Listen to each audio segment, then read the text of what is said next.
Good afternoon, everyone. Thank you for coming out, and thank you for those that are watching on the city's Facebook page. First and foremost, our thoughts and prayers are with anyone that was affected by today's storm events. About 12:30 p.m., a tornado touched down in our area. This tornado caused damage to the northern part of the city of Rocky Mount. City crews have been working all afternoon to restore power and to remove down trees that affected any areas of our city. At this point, we have less than 500 customers that remain without power. Over 3,200 customers were impacted, and this impact was predominantly in the northern part of our city. Some of our roadways continue to remain closed, and we are urging residents, if possible, to avoid those areas.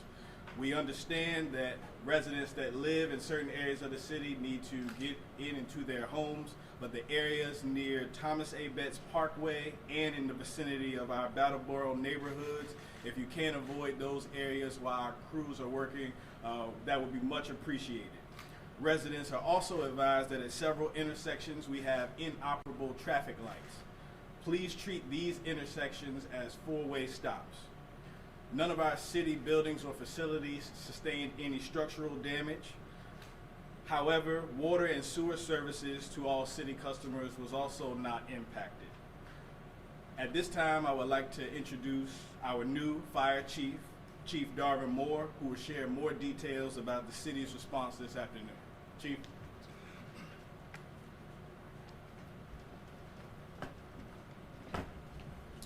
Good evening. There were two main areas that sustained significant damage. The Pfizer plant located on Northwestern Boulevard, the plant building itself, and numerous vehicles were damaged because of the storm. As a result, the city had to transport the employees to the Rocky Mount Senior Center. Numerous homes were damaged in the Greater Glen area in the Belmont Lakes Farms Reserve neighborhood. Drones were flown to determine a damage assessment. There were two minor injuries.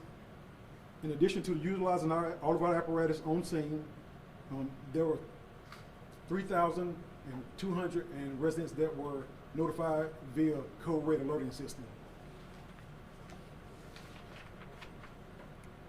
We are relieved that the storm did not have any major loss or damage to life, and our thoughts and our prayers goes out to the families being affected by this storm. This concludes my briefing.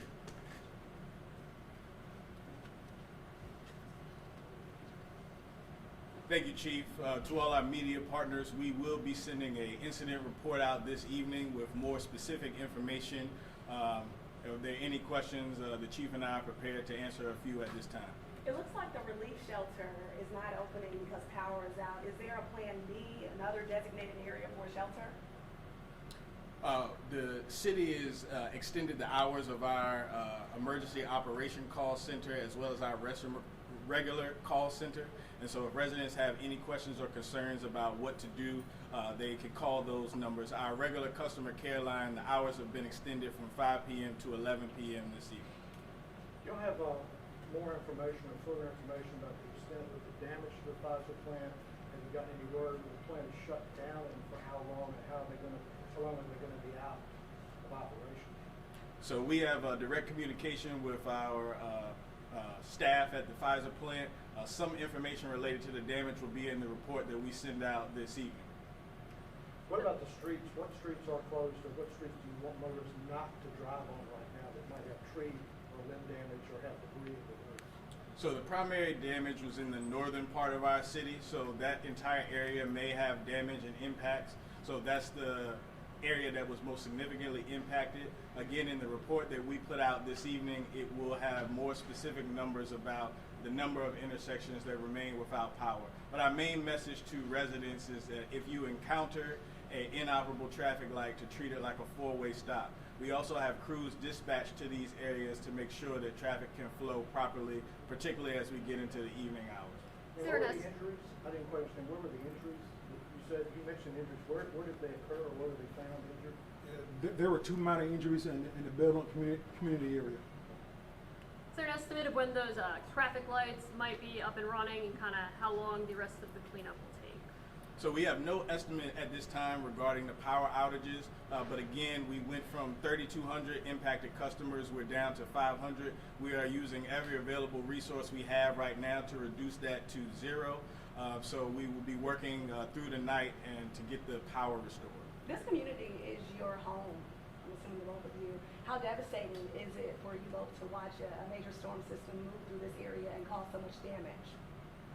Well, Chief, what I can say to you is that we obviously are, our thoughts and prayers are with all those impacted, including ourselves, and this is our livelihood, and so we are prepared to respond and will continue to respond, but our thoughts and prayers are certainly with our families and all those impacted. Do you have any advice, or would the chief like to offer any advice on people who may be coming that pose as repair people or want to do repairs or services, and people may end up forking over a lot of money?